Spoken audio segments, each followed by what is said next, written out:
Bonsoir à toutes et à tous. Docteur Reynaud, Docteur Taldi et Magali Moreton, nous sommes très heureux de vous accueillir ce soir tous pour ce webinaire. Nos professionnels, donc Docteur Reynaud, Docteur Talgi et Magali Moreton, sont trois professionnels qui travaillent au département d'urologie. Donc, je les laisserai se présenter.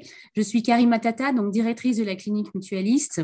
La clinique mutualiste est un établissement santé à but non lucratif du groupe Aesio Santé. Et c'est un acteur majeur de la santé en France et sur le territoire.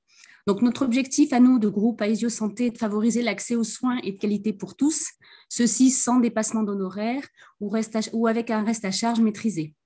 La clinique compte des pôles chirurgicaux et des pôles médicaux d'excellence. La chirurgie urologique, donc ce soir, nous allons parler longuement, la chirurgie bariatrie, le digestif. Nous avons récemment monté un centre de mutualistes de l'obésité aux 7 collines, la radiologie interventionnelle, la gastro-entérologie, la gynécologie, l'orthopédie. Nous avons la chirurgie et la médecine vasculaire, l'ophtalmologie, un service de sommeil et un service de médecine gériatrique. On est à peu près 500 professionnels qui travaillons dans l'établissement, médicaux, paramédicaux, ouvriers techniques et agents administratifs. Donc, on dispose d'un service de réanimation et de soins continus, d'un plateau d'imagerie et d'un plateau technique basé sur l'innovation et assez innovant, puisque récemment, nous avons ouvert un circuit court au sein du plateau technique. Donc, des parcours assez courts et assez innovants en termes de parcours de soins. Donc, la clinique, on dispose aussi d'une unité de recherche et on travaille sur de nombreux travaux de recherche, des traitements médicamenteux, des nouveaux dispositifs médicaux et on intègre de nouvelles technologies. Donc, au-delà de la prise en charge thérapeutique, la clinique accorde une place très importante et centrale aux patients pour lutter contre la douleur, le soutien psychologique, le temps d'accompagnement, par exemple, dans la chirurgie cancérologique. Donc, notre volonté est vraiment d'améliorer notre communication et de nous faire connaître des professionnels de santé de ville. Et donc, on utilise la plateforme Mérédith Santé. Pour nous, ça fait à peu près maintenant une année qu'on est en lien avec cette plateforme. Et on espère que le webinaire ce soir vous intéressera bien. Et on reste effectivement très ouvert et très connecté pour pouvoir répondre à l'ensemble de votre question. Je vous laisse en compagnie donc du docteur Reynaud, docteur Talgi et de Magali Moreton. Bon webinaire à vous. Merci Madame Tata. Alors, on va se présenter rapidement. Donc, moi, je suis docteur Talgi, chirurgien urologue à la clinique mutualiste. Alors, rapidement, je suis de formation stéphanoise. Vas-y, je t'en prie. Okay. Et moi, je suis le docteur Reynaud. Je suis également chirurgien urologue à la clinique mutualiste. J'ai aussi fait ma formation essentiellement à Saint-Étienne et aussi un petit peu à Lyon. Et on vous présentera juste après Magali Moreton qui est avec nous, qui présentera une partie de l'examen. Et je laisse la place au docteur Talgi qui va démarrer ce webinaire. Merci. Alors, ce soir, donc, on va vous parler du bilan urodynamique, en tout cas de la façon dont on s'organise, nous, à la clinique mutualiste.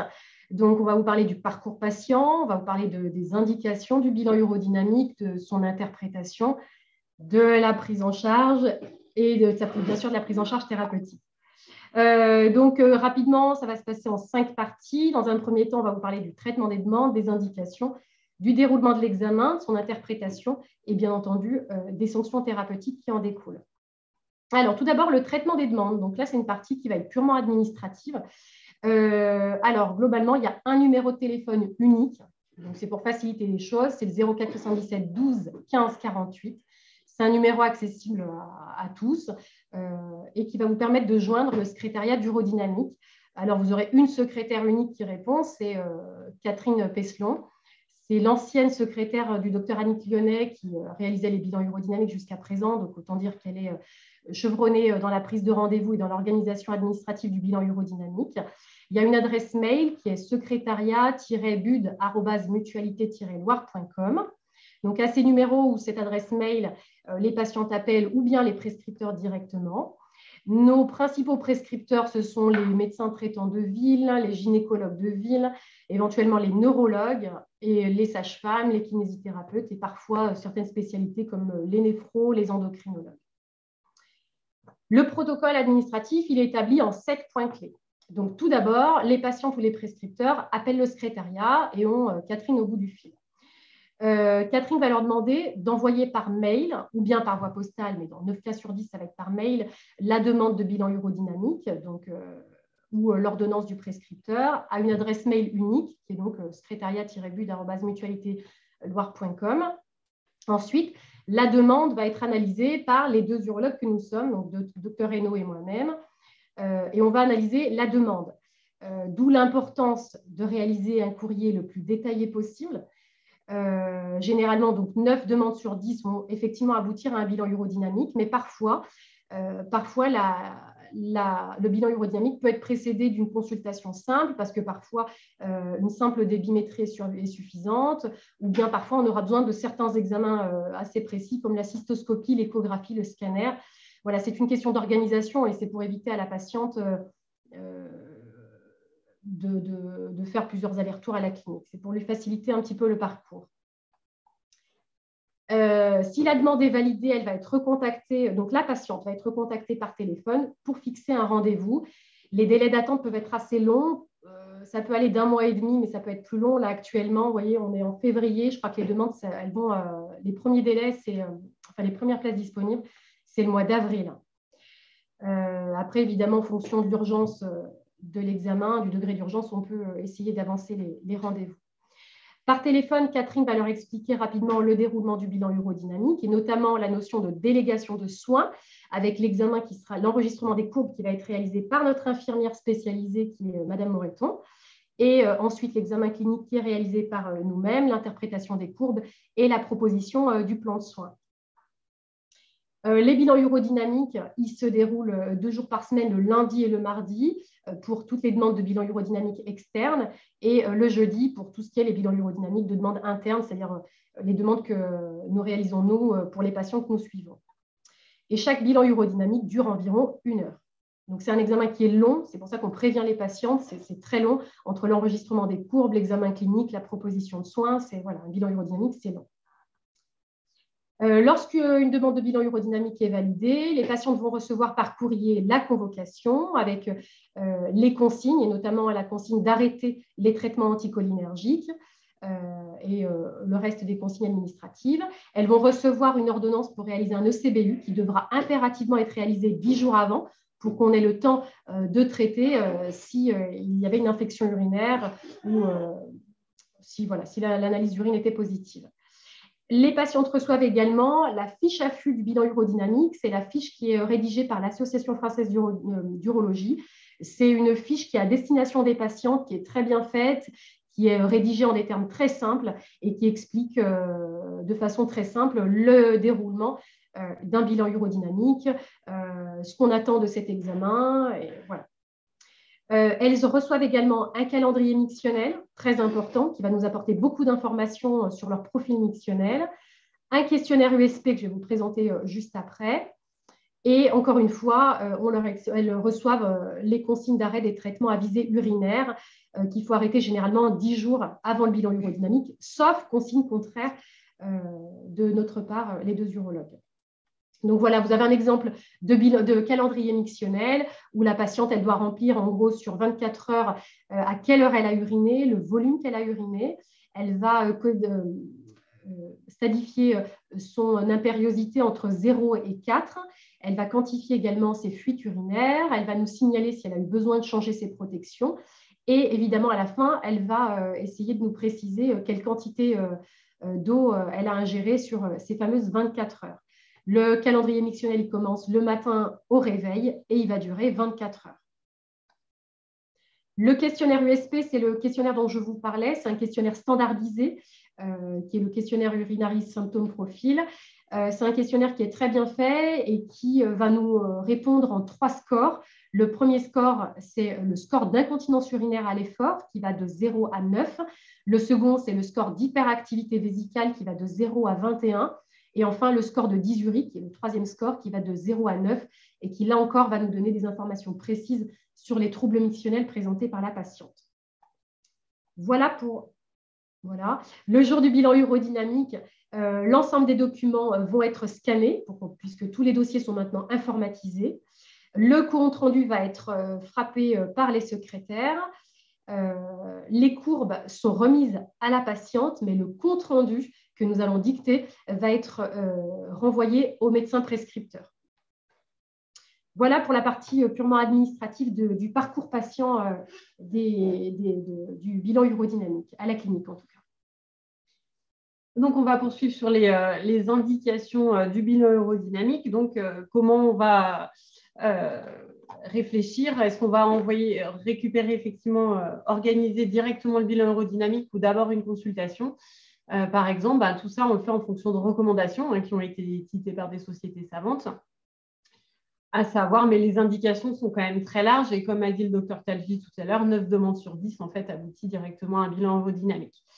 Donc, comme vous pouvez le prescrire et nous le recevoir, dans l'incontinence, les indications du bilan urodynamique seront donc l'échec d'un premier traitement de l'incontinence d'effort ou une incontinence urinaire d'effort non pure, c'est-à-dire associée à des symptômes d'hyperactivité, à savoir la polachyurie, l'urgenturie, voire la dysurie.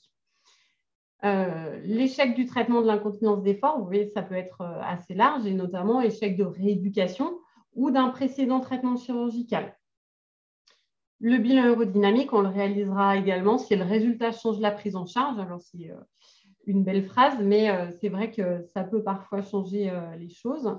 Et avant tout traitement de l'incontinence urinaire ou du prolapsus. Ça, ce sont les recommandations américaines, européennes et de l'ICS, qui est donc une société internationale qui édite des recommandations sur la continence. Il y a on peut s'en passer selon le CNGOF, donc qui est la Société française de gynécologie. Si l'incontinence urinaire d'effort est pure, c'est-à-dire qu'il n'y a pas de symptômes d'hyperactivité ou de dysurie associés, et si un questionnaire standardisé, plus un examen clinique standardisé avec test à la toux, plus un calendrier mixtionnel, tout ça va dans le même sens, d'une incontinence urinaire d'effort pure, qu'il n'y a pas de signe d'alerte pouvant faire penser à autre chose. Et aussi, si le résidu post-mixtionnel est négligeable, celui-ci pouvant être mesuré notamment dans échographie par un radiologue de ville. Voilà, donc si tout ça va dans le même sens, on n'est pas obligé de faire le bilan urodynamique selon la Société de gynécologie française. Tout le reste, il vaut mieux faire un bilan urodynamique. Dans le prolapsus, on fait également des bilans urodynamiques pour des prolapsus, pas que pour des incontinences. Et par ailleurs, l'incontinence également dans le cadre, un autre cas de nosologie dont on ne parle pas forcément ce soir, mais qui est celui des incontinences neurologiques. Dans le prolapsus, on recommandera un bilan urodynamique. On recommandera au moins une débimétrie et une mesure du résidu post-mixtionnel avant tout traitement d'un prolapsus. Donc, tout traitement, pas forcément chirurgical. De la même manière pour l'incontinence, en cas de troubles mixtionnels associés, notamment de signes d'hyperactivité, polachyurie, urgenturie, qui sont quand même très fréquents, et dysurie, qui peut être due ou non au prolapsus. On refera également un bilan urodynamique en cas de récidive après traitement chirurgical. 2 tests à la toux négatifs s'il y a une incontinence urinaire associée au prolapsus. Et à l'examen clinique, lorsqu'on réduit le prolapsus, si la réduction du prolapsus montre une incontinence urinaire. Donc, de la même manière que dans l'incontinence, finalement, les indications du bilan urodynamique sont quand même très larges dans la prise en charge du prolapsus. Comment va se dérouler la consultation d'urodynamique? Alors, c'est vraiment une consultation, il n'y a pas que l'examen, puisque finalement, la consultation d'urodynamique dure 1 heure, comme l'a dit le docteur Talgi déjà tout à l'heure, mais l'examen en soi, l'enregistrement des courbes, dure 30 à 40 minutes. Le démarrage de la consultation, donc vous voyez notre salle d'urodynamique, Magali, Madame Moreton vous présentera un petit peu plus dans un instant. On reçoit la patiente dans cette salle et la consultation et l'examen seront faits dans le cadre d'un protocole de coopération interprofessionnelle entre Madame Moreton, notre infirmière experte en urologie et en urodynamique, puisque Madame Moreton a passé un diplôme d'experte en urologie, d'infirmière experte en urologie, mais aussi un diplôme d'urodynamique accessible à des infirmières, des infirmiers, mais également à des chirurgiens, urologues à Paris, à Bichat. Et donc, coopération interprofessionnelle entre Magali qui enregistre les courbes et nous-mêmes, chirurgiens urologues, qui interpréteront les courbes, mais l'examen et l'enregistrement des courbes est réalisé par Magali. Au début de l'examen, Magali va recueillir le consentement, la signature du consentement de la patiente ou du patient à faire cet examen dans le cadre de la coopération interprofessionnelle en délégation de soins à Magali. Et par ailleurs, on vérifie que le CBU soit ou stérile ou ait été traité dans les 48 heures et après, selon exception, on fait l'examen dans certaines conditions si le CBU est positif, mais on recueille toujours cette CBU avant de démarrer l'examen. De la même manière, tout est standardisé. Comme pour la prise de rendez-vous, la consultation est également très standardisée avec un interrogatoire standardisé. On a créé un interrogatoire, un questionnaire en fait, qu'on pose à la patiente ou qu'on a déjà posé en consultation, si on a vu la patiente au préalable, qui va recueillir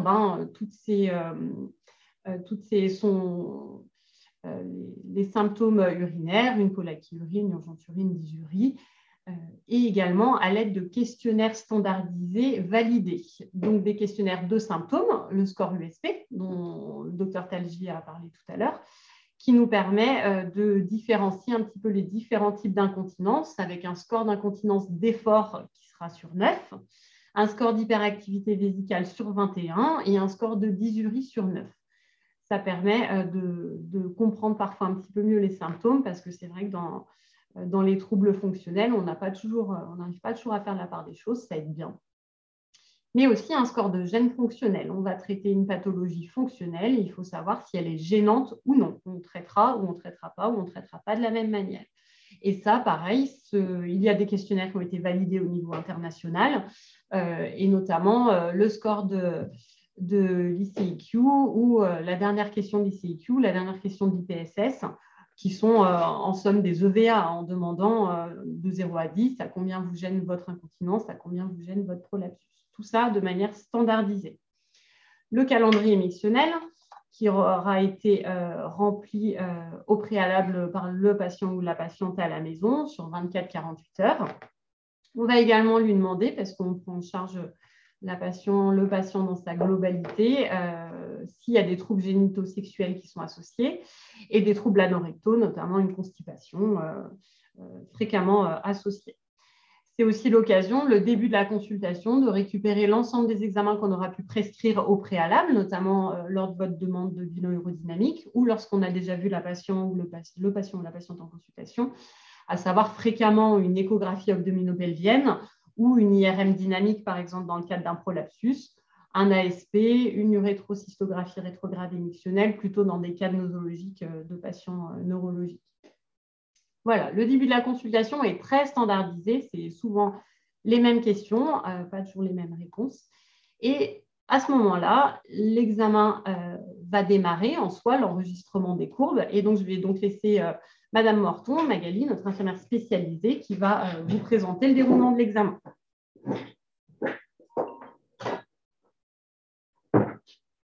Bonsoir à tous. Alors, déjà, je vais insister sur quelques points. Moi, j'explique aux patientes, aux patients, que dans un premier temps, le bilan urodynamique doit être totalement indolore. C'est un examen qui ne doit absolument pas faire mal. Donc, si jamais l'examen est douloureux pendant la prise de mesure, on arrête, ça n'aurait aucun intérêt. Ensuite, c'est un examen qui dure une vingtaine de minutes en fait, en général. Voilà. Et surtout, j'insiste aussi sur la pudeur qui doit être préservée lors de cet examen.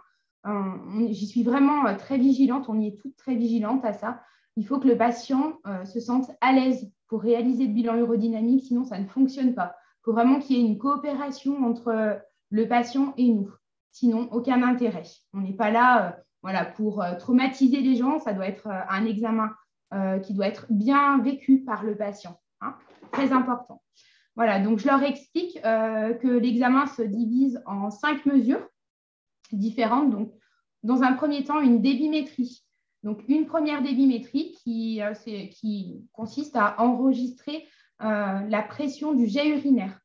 Donc, comme vous le voyez sur la photo, le patient s'assoit sur l'appareil, la chaise, avec une sorte d'entonnoir et urine à l'intérieur. Ensuite, je leur demande de se déshabiller, mais uniquement le bas, de se chausser et de réaliser une toilette au savon doux. Pour les patients qui le peuvent, ceux qui ont besoin d'aide, je les aide, bien sûr.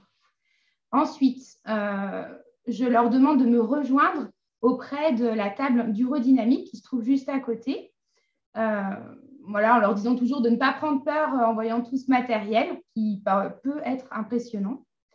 Donc, en premier, j'installe le ou la patiente sur la table, les patientes en position gynécologique et les hommes en position assise, si je peux prendre les mesures dans cette position-là. Donc, dans un premier temps, je fais une désinfection de la zone méatique au daquin. Donc, on a remarqué que le daquin était nettement mieux supporté, en tout cas pour les désinfections. Chez les hommes, j'introduis un gel urétral et chez les femmes, je ne mets pas de lubrifiant au niveau de cette zone-là. Je mets ensuite le capteur rectal en place. Je les sonde, je mets en place la sonde urodynamique et j'insiste aussi sur le fait que cette sonde, une fois en place, doit être bien supportée. Et voilà, le corps se relâche et naturellement, le ou la patiente supporte très bien la sonde. C'est de la Charrière 8, c'est un petit calibre, hein, donc très bien supporté. Je mesure en premier le résidu post-mictionnel après la première débimétrie, voilà, qui est assez précis parce que je le mesure par la sonde qui est en place en aspirant le résidu vésical. Ensuite, je prends une première profilométrie, c'est-à-dire la pression la plus haute enregistrée dans l'urètre. C'est ce qui correspond à la pression de clôture. Mais ça, docteur Reynaud vous en parlera, Madame Talgi, mieux après, avec la vessie vide. Ensuite, c'est la partie la plus longue de l'examen. J'enregistre une urétrocystomanométrie, c'est-à-dire j'enregistre le comportement de la vessie en phase de remplissage et de vidange. Voilà, et avec une tentative de mesure de courbe pression débit, c'est-à-dire qu'à la fin de cette mesure de cystomanométrie, je demande au patient ou à la patiente d'essayer d'uriner sur la table d'examen, chose qui est très, très difficile. Je leur explique que c'est difficile, d'ailleurs, la consigne que je leur donne, parce qu'il n'y a rien de naturel dans ce que je leur demande de faire, de par la position, la sonde en place, ma présence. Et voilà. Donc, c'est difficile. Très peu de gens y arrivent. Mais je les rassure en leur disant que ce n'est pas toujours très grave, sauf si c'est vraiment quelque chose de demandé. La quatrième mesure est la profilométrie vessie pleine. Donc, je remesure la tonicité la plus haute enregistrée dans l'urètre avec cette fois-ci la vessie très pleine au-dessus. Puis, je retire les capteurs et ensuite, le patient réalise à nouveau une débimétrie, cette fois-ci qu'on appelle terminale, c'est-à-dire à la fin de l'examen. Voilà. À l'issue de cette prise de mesure, je retire les capteurs, donc la sonde qui est en place, ainsi que le ballonnet rectal, et j'avertis mes urologues que la prise de mesure est terminée et qu'elles peuvent venir dans la salle pour examiner la patiente et réaliser l'examen clinique. À l'aide d'un spéculum, j'avertis toujours la patiente qui est bien sûr couverte en attendant le médecin, que bien souvent un spéculum et des manœuvres peuvent être éventuellement mimées. La patiente doit être toujours avertie et au courant de ce qu'on va lui faire. Voilà. Merci Magali. Donc, effectivement, comme l'a très, très bien dit Magali, merci beaucoup. Une fois que les principales courbes sont enregistrées, c'est-à-dire qu'en fait, juste avant la débimétrie terminale, à la fin de la profilométrie vessie pleine, en fait, la patiente est donc Sur la table d'urodynamique, Magali a retiré les capteurs, a recouvert la patiente, mais la patiente a toujours la vessie pleine. Et c'est à ce moment-là que Magali nous appelle pour qu'on puisse venir faire l'examen clinique vessie pleine, ce qui est très important pour nous parce que ça va nous permettre de faire un examen urogynécologique dans les règles de l'art, c'est-à-dire vessie pleine, pour pouvoir réaliser par exemple un test à la toux dans le cadre d'une incontinence urinaire d'effort ou aussi d'un prolapsus d'ailleurs. Ça nous permet de faire donc nos manœuvres de soutènement, c'est-à-dire mimer le soutènement que pourrait faire une bandeleuse sous-urétrale, si jamais c'était ce qu'on pouvait proposer à la patiente, justement pour s'assurer qu'on puisse lui proposer que ce soit efficace. On peut également réaliser donc, ce qu'on appelle un examen sous valve, c'est-à-dire réduire un prolapsus antérieur, voir si ça démasquerait des fuites. Réduire un prolapsus postérieur pour mieux voir l'étage antérieur. Faire un autre examen clinique urogynécologique. Un testing périnéal, ce qui est un testing musculaire jusqu'à 5. Voilà. Et un examen également neuropérinéal, rechercher des anomalies neurologiques, des réflexes clitorido-anal, anal à la toux, ou de la sensibilité périnéale, de manière, encore une fois, c'est systématisé finalement.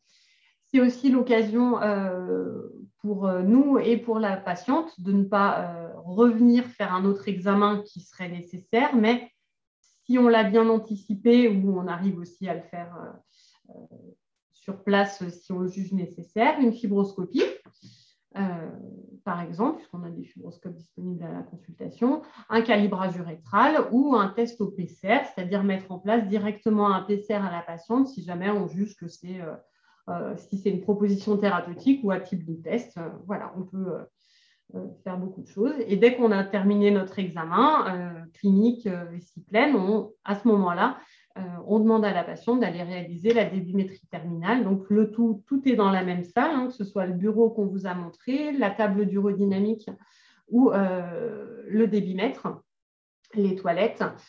Tout est dans la même salle. Vous voyez le bureau de consultation, la débimétrie et la table d'urodynamique qui est juste derrière. Ça nous permet, pendant que la patiente est en train de faire sa débimétrie terminale dans les toilettes qu'elle peut fermer, et de se rhabiller dès la fin de l'examen, d'interpréter les courbes, d'interpréter les résultats de l'examen, même si souvent on les a un petit peu regardés aussi avant, un peu en direct. Ça nous permet d'interpréter directement les courbes en salle de consultation. Une fois que la patiente s'est rhabillée, de pouvoir lui faire et à uriner, parce que souvent elles ont bien envie de faire pipi à la fin de l'examen.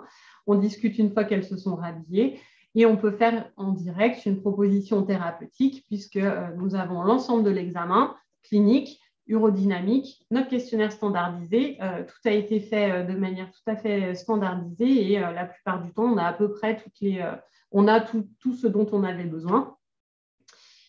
Ça peut être également l'occasion immédiatement, lors de cette longue consultation d'1 heure, de faire ou simplement d'informer la patiente et de faire de l'éducation thérapeutique. Parfois, ce n'est pas toujours une prise en charge très complexe. On peut déjà démarrer très souvent par des règles hygiéno-diététiques. Le calendrier mictionnel peut être l'occasion de dire à la patiente peut nous montrer par exemple une polyurie nocturne qui peut être liée à des apports hydriques importants le soir. Déjà rien que ça, on peut à cette occasion-là déjà en discuter. Et on peut également mettre en place des premiers traitements qui peuvent nécessiter de l'éducation thérapeutique, comme le PCR dont je parlais tout à l'heure. On peut mettre en place un premier PCR et dans la foulée, Madame Moreton indiquer un petit peu à la patiente comment le retirer, le nettoyer, faire un peu d'éducation thérapeutique. Idem pour l'urostime, donc le TENS qu'on met pour les hyperactivités vésicales, dont vous parlera un petit peu plus dans un instant le docteur Talgi. L'éducation thérapeutique à ce TENS peut être faite à cette occasion-là. En tout cas, tout ça pour vous dire que la patiente part en général avec un plan de soins. Un plan de soins qui peut être déjà mis en place rapidement à la clinique à la fin de la consultation ou plus tard. Donc, de l'interprétation, de la réalisation de l'examen à l'interprétation, la patiente part également en général avec une proposition thérapeutique. Comment on va interpréter le bilan urodynamique? Le bilan urodynamique, donc en fonction, donc il y a quatre examens qui sont à réaliser, donc 2 fois la profilomètrie urétrale, comme vous a dit Madame Moreton. La débimétrie, la mesure du résidu postmictionnel, va nous permettre dans un premier temps de rechercher une dysurie. C'est ce qu'on va rechercher. Dans la profilométrie, on va se poser la question d'une insuffisance sphinctérienne. L'urétrocystomanométrie, quant à elle, va rechercher essentiellement une hyperactivité vésicale dans sa phase de remplissage et apprécier la synergie vésico-sphinctérienne dans la phase de vidange. L'étude pression-débit, quant à elle, est, comme l'a dit Madame Moreton, rarement réalisée parce que rarement réalisable. Hein. Ce n'est pas facile de faire pipi avec une sonde en place en présence d'une infirmière, aussi sympathique soit-elle et compétente.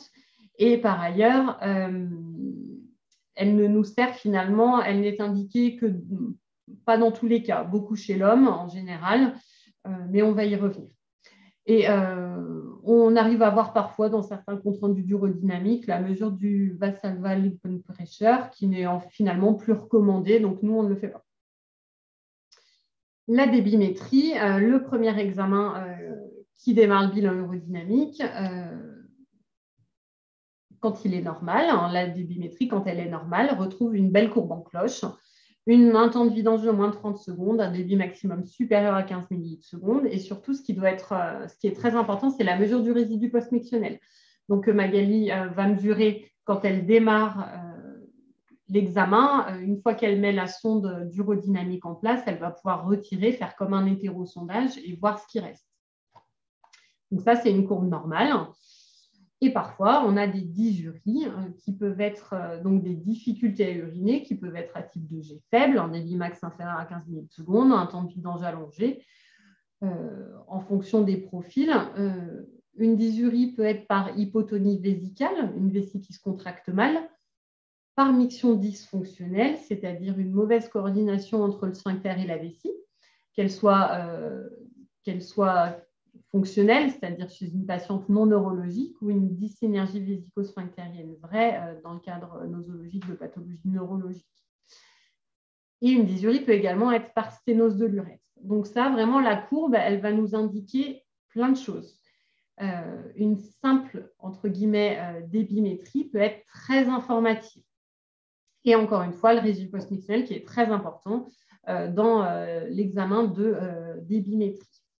Donc là, vous voyez par exemple une courbe de dysurie par hypotonie vésicale. Vous avez là donc le débit par le temps.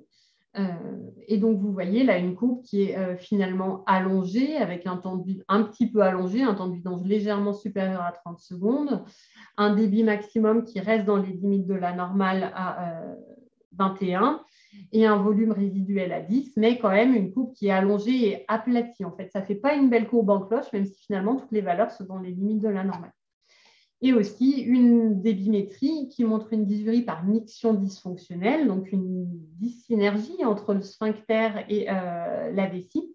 Et ça va donner plutôt des espèces de spikes, des pics de pression, mais pas une belle courbe en cloche. Et pareil, vous voyez finalement toutes les valeurs. Bon, il y a un temps de vidange allongé très allongé, là, supérieur à 1 minute, mais par contre, le débit maximum va être bon, le volume évacué bon et le résiduel bon. Mais on voit que la courbe n'est pas jolie. Et ça, c'est une miction dysfonctionnelle. Ça va nous aider un petit peu à... là, ça peut être par exemple une indication dans le cadre d'une incontinence d'effort à réaliser d'abord une rééducation périnéale pour, dans le cadre par exemple d'asynchronisme abdominopérinéen ou des mictions qui sont dysfonctionnelles qu'il faut rééduquer avant de pouvoir proposer une prise en charge par exemple. La profilométrie, elle va s'atteler donc à rechercher une insuffisance sphinctérienne qui va beaucoup nous intéresser, notamment pour l'indication d'une bandelette sous-urétrale. Est-ce qu'on va proposer plutôt un TOT, plutôt un TVT, ce qui est somme toute assez personnel, ou un autre traitement, comme des injections ou de bulkamide ou un sphincter. Donc, pareil, le docteur Tagit vous parlera un peu après. Cette profilométrie, on l'a fait vessie vide et vessie pleine. Ça nous permet de voir si, par exemple, il y a un renforcement du réflexe, un renforcement de la tonicité du sphincter vessie pleine, ou à l'inverse, un sphincter qui va se relâcher au remplissage vésical et surtout donc l'insuffisance sphinctérienne. Cette insuffisance sphinctérienne, elle va se mesurer à l'aide de la pression de clôture. Et cette définition de l'insuffisance sphinctérienne, finalement, elle n'est pas consensuelle. En France, on a l'habitude de dire que c'est 110 moins l'âge de la patiente, plus ou moins 15%. Mais au final, au niveau international, on s'accorde pour dire qu'il y a une insuffisance sphinctérienne en cas de pression de clôture inférieure à 20, sauf que c'est vraiment très bas. Et en fait, on a des insuffisances sphinctériennes un petit peu au-dessus de ça.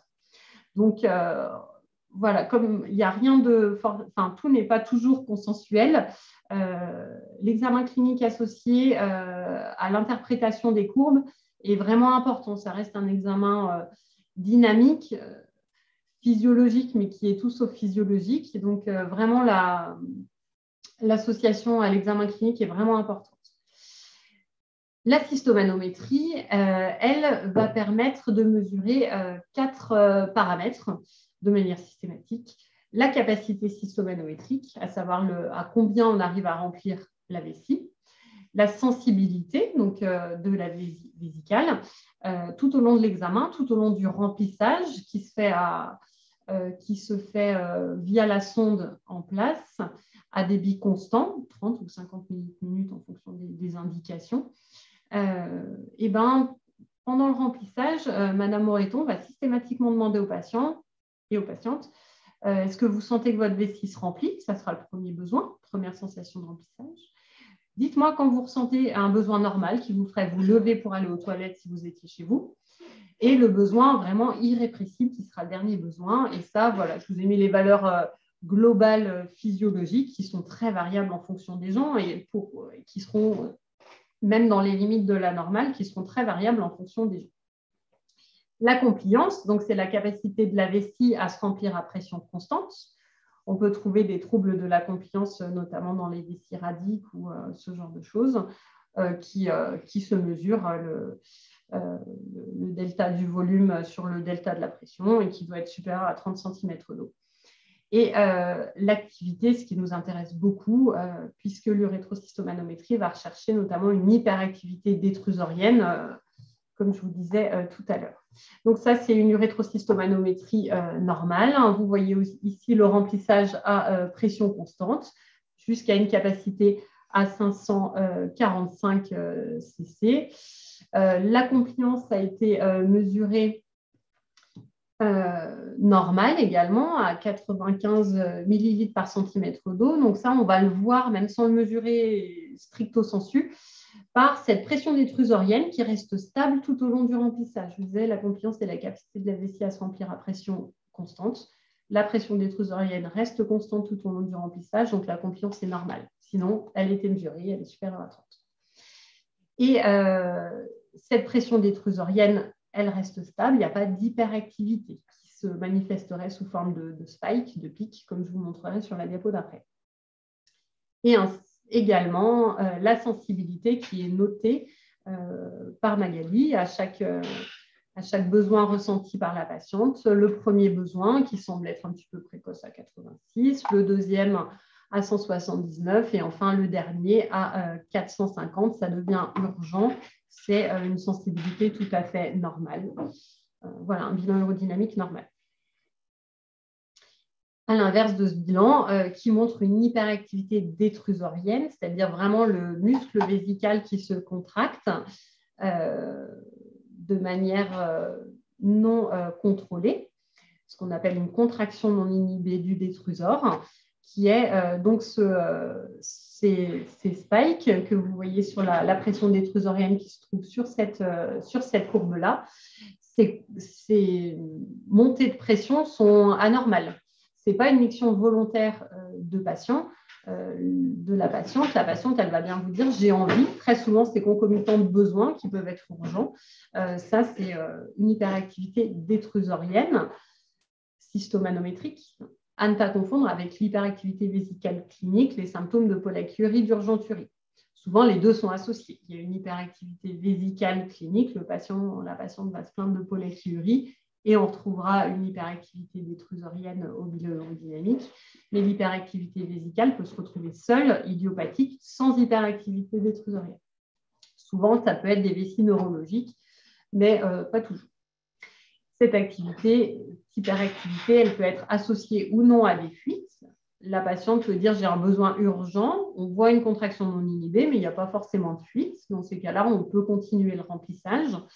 Et en fonction du niveau de contraction, on peut se dire c'est une contraction sévère, à haut risque rénal ou pas. Ça, c'est plus du pathologique. On est moins dans le cadre fonctionnel. Mais justement, on va la rechercher avant de traiter une incontinence d'effort, une hyperactivité. On ne proposera pas les mêmes traitements si on retrouve une hyperactivité détrusorienne. La deuxième phase de l'urétrocystomanométrie, ça sera donc la phase de vidange qui va permettre d'apprécier la synergie vésico-sphinctérienne. Une fois que la vessie est pleine, qu'on a terminé le remplissage, Magali demande à la patiente d'essayer d'uriner avec la sonde en place. La sonde aura un capteur vésical et un capteur urétral et ça va nous permettre de voir, même si la patiente n'arrive pas à uriner, si elle est capable de relâcher son sphincter. Alors, elle peut ne pas être capable de le faire parce qu'elle n'est pas en bonne posture, elle est lors d'un bilan urodynamique, ce n'est pas physiologique. Néanmoins, si elle arrive à le faire, on est plutôt rassuré de se dire qu'il n'y a pas de miction dysfonctionnelle, qu'une bandelette, si jamais elle est indiquée, ne posera pas trop de problèmes parce que l'urètre se relâche bien. Voilà. Dans un autre cadre, ça nous permet de voir également s'il n'y a pas une dysynergie vésico-sphinctérienne. À l'inverse, le sphincter qui se contracte en même temps que la vessie, ça c'est pathologique, c'est souvent d'origine neurologique. Donc la phase de vidange, elle va apprécier la synergie vésico-sphinctérienne. Par exemple, ici, vous voyez une miction dysfonctionnelle, la pression urétrale, ici en rouge, augmente alors que la patiente essaye d'uriner. On demande à la patiente de faire pipi, c'est noté ici, essai de miction. La vessie se contracte un petit peu, la patiente pousse sur les abdominaux ici qu'on voit, la pression abdominale, mais en même temps, le sphincter, on dirait qu'elle retient les urines. Donc ça, c'est une miction dysfonctionnelle. Encore une fois, dans le cadre, par exemple, d'une incontinence d'effort, ça peut être, ou pas d'ailleurs, d'une dysurie, ça peut être une indication à proposer de la rééducation de synergie abdominopérinéale. Voilà. Donc, très informatif. Et enfin, la pression débit qu'on n'arrive pas toujours à avoir, je dirais même pas une fois sur 3. En fait, elle est très indiquée surtout chez l'homme parce qu'elle va rechercher une obstruction. Dans une hyperactivité vésicale chez l'homme, il peut y avoir une obstruction prostatique qui donne une hyperactivité. Elle est surtout valable dans ce cadre-là. On a un nomogramme qui a été édité par Abrahams Griffith, la société de l'ICS. Ce nomogramme n'est pas validé chez la femme. Nous, il nous sert surtout en fait, à apprécier la synergie vésico-sphinctérienne lorsqu'on demande à la patiente d'uriner. Voilà, la pression débit, finalement, chez la dame, chez la femme, on ne s'en sert pas forcément. Voilà pour l'interprétation du bilan. Tout ce bilan, il va nous servir en fait à proposer un plan de soins à la patiente, la meilleure thérapeutique adaptée à sa dysurie, à sa synergie vésico-sphinctérienne, en association avec la clinique et le bilan urodynamique, toute la consultation qu'on aura faite pour cette durée-là. Et pour les différentes thérapeutiques proposées à la clinique, je laisse la parole au docteur Talji pour la suite. Merci Nelly. Donc c'était bien complet. Là, vous avez eu un topo très complet sur l'interprétation du bilan urodynamique. Alors, évidemment, on va vous parler thérapeutique et c'est fondamental et les patients qui sont très sensibles. Et c'est certainement l'une des grandes plus-values de la prise en charge ici à la clinique mutualiste, c'est que non seulement on va leur faire leur bilan urodynamique, c'est très bien, on va poser un diagnostic, mais surtout on va leur proposer une thérapeutique. Les patientes, elles sont bien contentes de savoir ce qu'elles ont, mais quand en plus on peut leur proposer une prise en charge, elles sont encore plus satisfaites. Alors, vous allez voir, Nelly et moi, on met un point d'honneur et on y travaille à proposer quasiment toutes les thérapeutiques à l'heure actuelle qui existent pour la prise en charge de l'incontinence urinaire et du prolapsus. Alors, comme je vous disais, la prise en charge à la clinique, elle est double, elle est à la fois diagnostique et à la fois thérapeutique. Pour le diagnostic, on va distinguer deux grands cadres nosologiques.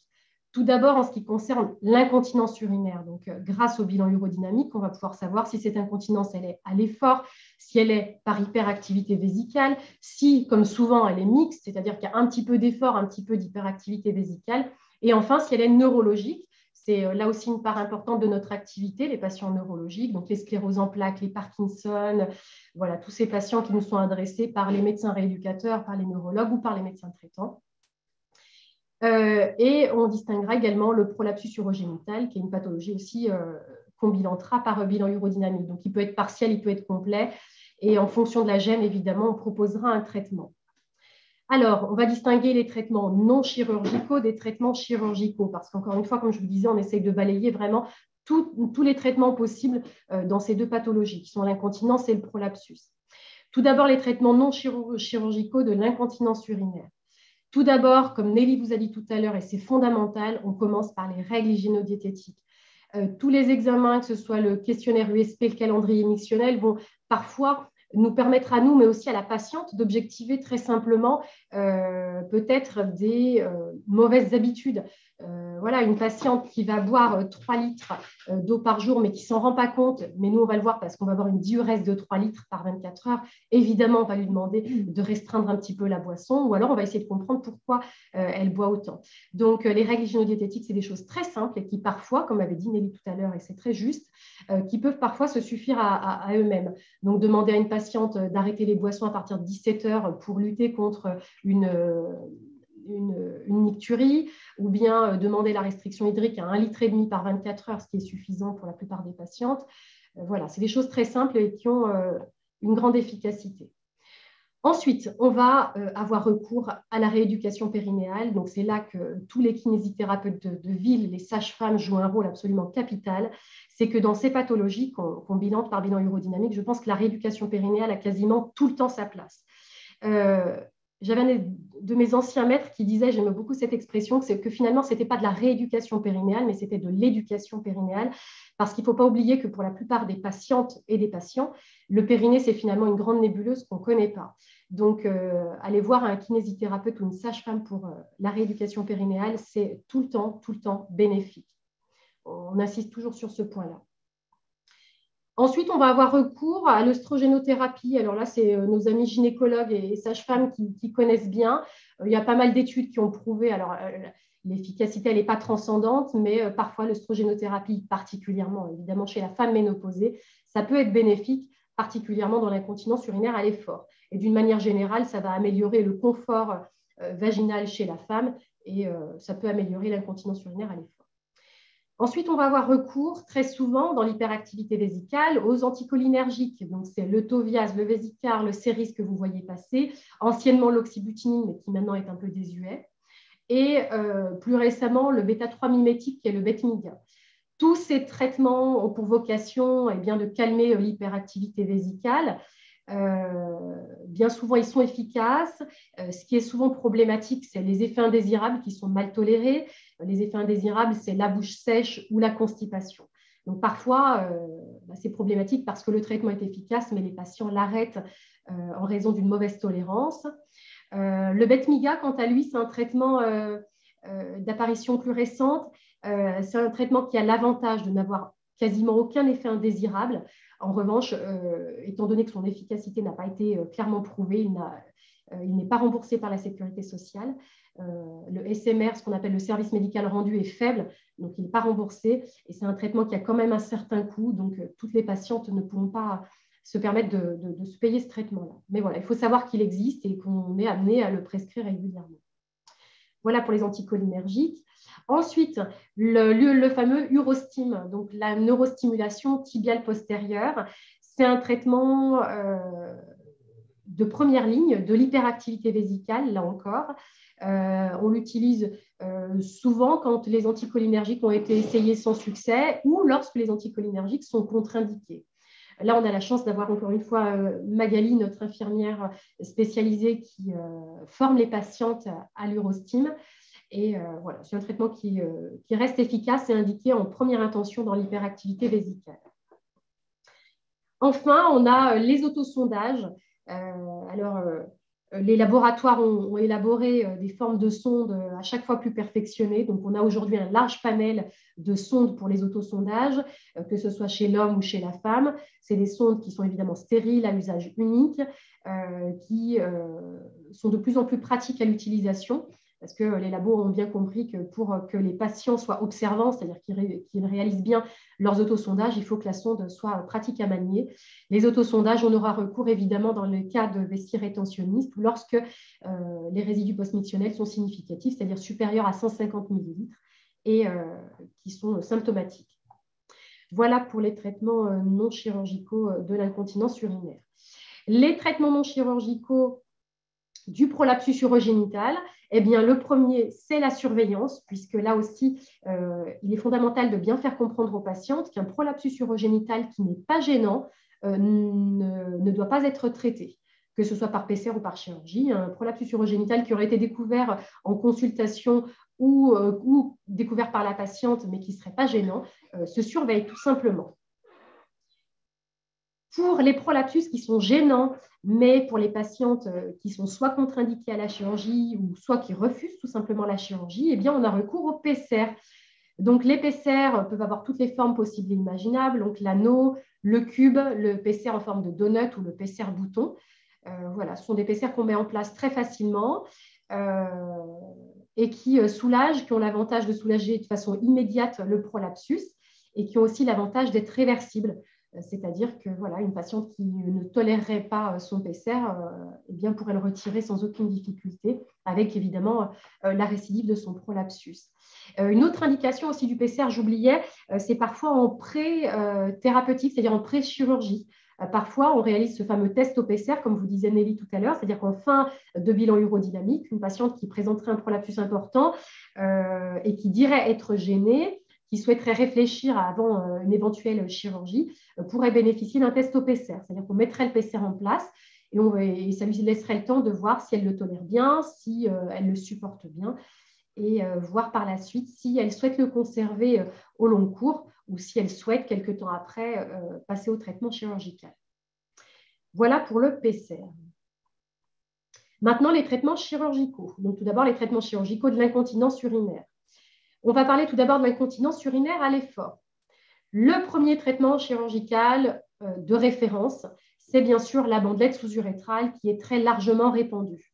Alors, il existe deux types de bandelettes, soit le TOT, soit le TVT. Alors là, le choix se fera en fonction de certains paramètres du bilan urodynamique, notamment de la pression de clôture, s'il existe ou non une insuffisance sphinctérienne, mais ça, voilà, c'est affaire de spécialistes. En tout cas, la bandelette sous-urétrale, c'est un traitement qui a l'avantage d'être efficace. Ça fait plus de 30 ans maintenant qu'on en pose, donc on a largement le recul pour pouvoir affirmer que ce traitement marche bien. C'est à l'heure actuelle le traitement de référence de l'incontinence urinaire à l'effort. À l'heure actuelle, il commence un petit peu à poser débat parce que ça reste quand même l'utilisation d'une prothèse. Et même si les complications sont rares, elles existent. C'est pour ça qu'évidemment, on prévient les patientes en préopératoire et on prévient notamment du risque d'érosion de bandelette. Voilà. Les complications restent rares, on prévient les patientes, mais voilà, ça reste quand même un traitement très efficace. Voilà pour les bandelettes sous-urétrales. Ensuite, on a un traitement plus récent qui consiste à réaliser une injection d'agent comblant au périurétral. C'est un traitement qui est récent. Nous, à la clinique, on le pratique depuis juillet 2021. Les premiers résultats, ils sont plutôt très positifs. Voilà, rares sont les patientes chez qui on a observé un échec. C'est un traitement qui se fait au bloc opératoire, généralement sous anesthésie. C'est un produit qui est non résorbable. C'est un produit surtout qui a l'avantage de ne pas nécessiter de restriction d'activité en post-opératoire. Contrairement à la bandelette sous-urétrale. Pour les bandelettes sous-urétrales, et c'est toujours d'actualité, on demande aux patientes les premières semaines post-opératoires de ne pas réaliser d'efforts physiques le temps que la cicatrisation opère et que la fibrose se crée autour de la bandelette. Pour le bulkamide, l'efficacité elle est immédiate et les patientes peuvent reprendre une activité dès le lendemain de l'intervention. Donc, c'est particulièrement indiqué chez les patientes qui sont jeunes, les patientes qui, par exemple, travaillent en libéral et qui n'ont pas forcément la possibilité de s'arrêter de travailler. Et c'est également particulièrement indiqué, comme je vous disais, pour les patientes jeunes et notamment de moins de 40 ans qui ont potentiellement la capacité encore d'avoir des grossesses. Alors, chez ces patientes, la bandelette sous-urétrale n'est pas contre-indiquée, mais on sait très bien qu'une grossesse qui surviendrait après pose de bandelette ferait perdre tout le bénéfice de la bandelette, notamment lors de l'accouchement. Donc, chez ces patientes, on est toujours un peu réticente à mettre une bandelette sous-urétrale. Donc, l'injection de bulkamide représente une nouvelle alternative qui est plutôt très efficace et voilà, qui permet de temporiser. Pareil, c'est un traitement qu'on aime bien choisir pour les patientes inversement plutôt très âgées, chez qui il y a donc plus de 75 ans, chez qui on sait que la bandelette sous-urétrale sera moins efficace parce que souvent, c'est une incontinence urinaire à l'effort sur insuffisance sphinctérienne. Donc pareil, on aime bien proposer ce traitement-là. Mais les injections périurétrales restent un traitement possible pour n'importe quelle patiente. Ensuite, on a les ballons ACT. Alors, les ballons ACT, c'est un petit peu le même principe que les injections périurétrales de bulkamide. L'objectif, c'est d'avoir une compression paraurétrale et de rétablir ainsi la continence. C'est un traitement qui était largement réalisé il y a quelques années, puis qui avait été abandonné parce que finalement, c'est un traitement qui n'avait pas l'AMM. Et c'est un traitement qui va revenir en force puisqu'ils viennent d'obtenir l'AMM, donc la prise en charge. Voilà, donc c'est une thérapeutique, le principe reste le même que le bulkamide. C'est des petits ballonnets qu'on va mettre en périurétral et on a la possibilité de gonfler ou dégonfler le ballonnet. Voilà pour les ballons ACT. Le sphincter artificiel, alors c'est le traitement de dernier recours. C'est un traitement chirurgical qui est assez complexe, qu'on réalise par voie célioscopique robot-assistée. Donc, c'est un traitement qui consiste à réaliser on met en place une petite manchette gonflable autour de l'urètre, d'où le sphincter artificiel. C'est relié à une pompe qui est localisée soit au niveau du scrotum chez l'homme, soit au niveau des grandes lèvres chez la femme, et qui est relié à un ballon de régulation qui permet d'ouvrir le sphincter pour réaliser la miction et qui referme le sphincter en dehors de la miction. C'est un traitement qui est assez complexe et qui nécessite une certaine compréhension de la part des patients. C'est pour ça que toutes les patientes ne seront pas forcément éligibles au sphincter artificiel. Voilà pour les traitements chirurgicaux de l'incontinence urinaire à l'effort. Pour l'incontinence urinaire sur hyperactivité vésicale, lorsqu'on a un échec des traitements de première ligne, c'est-à-dire les traitements que je vous ai présentés juste avant, à savoir les anticholinergiques, l'urostim, le Betminga, on va proposer les traitements dits de seconde ligne. Tout d'abord, c'est la toxine botulique. Donc, on va faire des injections de toxines au niveau intradétrusorien via un cystoscope. C'est un traitement qu'on peut proposer à toutes les patientes, donc soit les hyperactivités vésicales dites idiopathiques, c'est-à-dire les hyperactivités vésicales qui n'ont pas de cause évidente, soit aux patientes qui ont une hyperactivité vésicale sur hyperactivité détrusorienne, bien souvent de nature neurologique.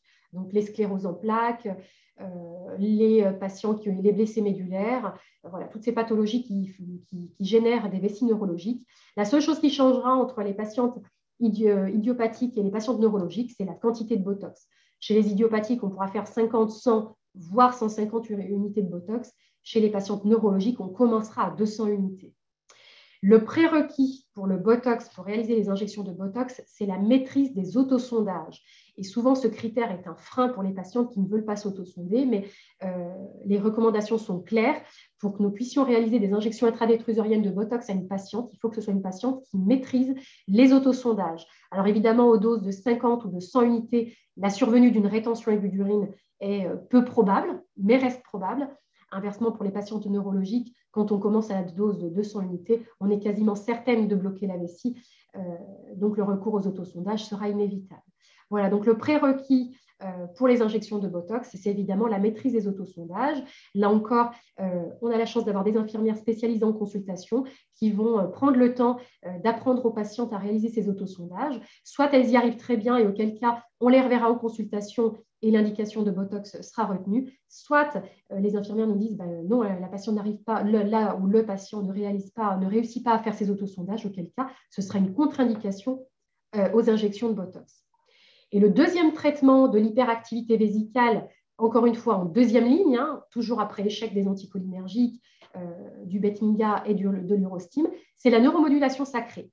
La neuromodulation sacrée, c'est quoi? C'est d'aller mettre une pile qui ressemble comme deux gouttes d'eau aux piles de pacemaker.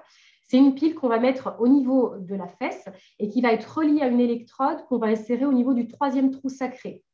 Ça se fait évidemment au bloc opératoire sous anesthésie générale. Et ça a une efficacité, là encore, plutôt efficace. Ça marche plutôt bien. Voilà, donc vous avez une image ici en paire opératoire de mise en place de la neuromodulation sacrée. Ce geste se réalise en 2 temps, avec une première phase test où on met en place l'électrode et une pile qui est externalisée que les patients portent en ceinture au niveau de la taille pendant environ 15 jours. Si le test est un succès, eh bien, nous implanterons la pile définitive au niveau de la fesse, là où ça ne gêne pas. Soit la phase test est un échec et auquel cas on retirera l'électrode de neuromodulation.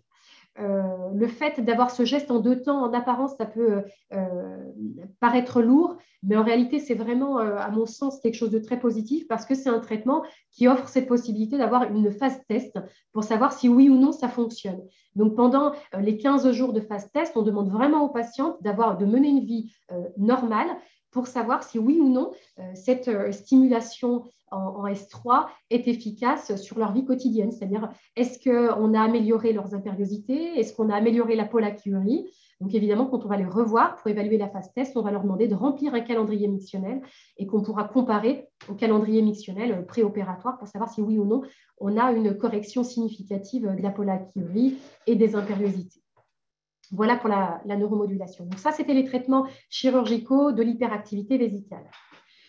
En dernier recours, et là, ça concerne surtout les patientes neurologiques, donc je ne rentrerai pas forcément dans les détails, eh bien, lorsqu'on a un échec de tous les traitements, on va avoir recours aux dérivations urinaires, qu'elles soient continentes ou non continentes. Donc, c'est souvent des chirurgies complexes où on va sacrifier une partie de la vessie qui finalement est dysfonctionnelle. Et on va réaliser avec des fragments d'intestin eh bien, des dérivations urinaires. Voilà. Ensuite, en ce qui concerne les traitements chirurgicaux du prolapsus urogénital, eh bien, 2 traitements principaux. Soit on va distinguer la voie haute et la voie basse. La voie haute, c'est la promontofixation par voie célioscopique, donc soit simple bandelette, soit double bandelette, selon l'étage concerné par le prolapsus urogénital. Et l'alternative, ce sera la cure de prolapsus par voie basse, comme vous avez sur la photo de gauche. Là, pour poser l'indication de l'une ou l'autre des possibilités, bien entendu, on va exposer les avantages et inconvénients des 2 techniques à la patiente, donc elle pourra se prononcer, et on a certains critères au niveau de l'HAS qui nous orientent sur le choix. Il faut savoir que toutes les cures de prolapsus par voie basse sont réalisées avec les tissus autologues. L'utilisation de prothèses par voie basse est maintenant proscrite. Comme vous avez dit Nelly, et c'est tout à fait correct, en fin de bilan urodynamique, on va proposer à la patiente un plan de soins. Et vous comprenez maintenant pourquoi ces consultations sont aussi longues. Il faut évidemment faire l'examen, interpréter les courbes et proposer un traitement. Donc voilà, c'est pour ça que c'est aussi long. Lorsqu'un traitement chirurgical est retenu, il est systématiquement présenté en réunion de concertation pluridisciplinaire de pelvipérinéologie. C'est une réunion de concertation qui est réalisée ici à la clinique mutualiste, que nous organisons environ 1 fois par mois. Et tous les intervenants, de près ou de loin, sur le périnée, sont les bienvenus. Donc, on travaille avec les chirurgiens du CHU, avec évidemment ceux de la clinique. Et tous les intervenants de ville sont conviés, évidemment. Les décisions seront prises évidemment de façon conforme aux recommandations de l'HAS et des sociétés savantes, que ce soit les sociétés savantes de l'urologie, de la gynécologie, des médecins rééducateurs et autres sociétés savantes de pelvipérinéologie transversale.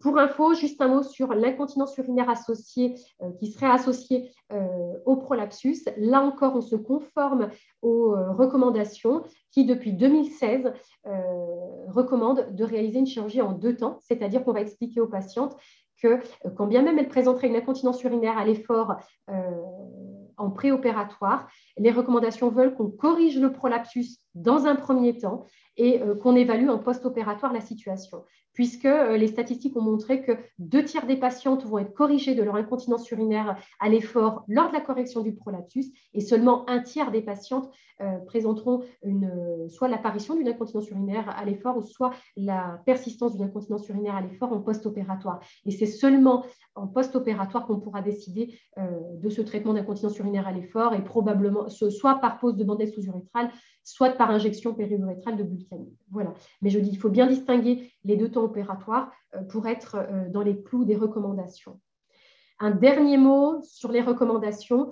Là encore, on y met un point d'honneur, Dr Reynaud et moi-même, pour se conformer à ces pratiques, puisque à l'heure actuelle, les procédures judiciaires sont de plus en plus fréquentes et de toute façon, il faut se conformer à ce que les sociétés savantes recommandent.